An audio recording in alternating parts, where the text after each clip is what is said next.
மலேசியாவில் விஜய் தங்கிய அதே ஹோட்டலில் தங்கியிருந்த ரசிகை ஒருவர் அவரிடம் ஆட்டோகிராஃப் வாங்கி மகிழ்ந்தார். இதையடுத்து அந்த ரசிகை அவருடன் புகைப்படமும் எடுத்துக்கொண்டார்.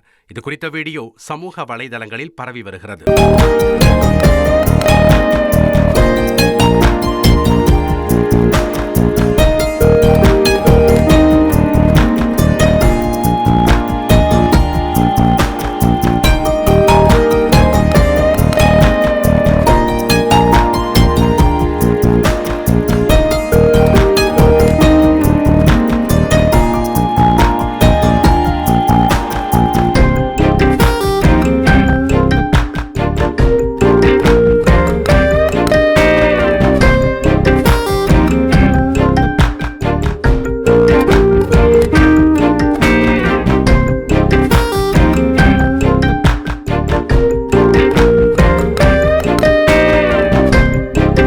உங்கள் தந்திவன் தொலைக்காட்சியில் கர்ணன் தினமும் இரவு 7 மணிக்கு காண தவறாதீர்கள்.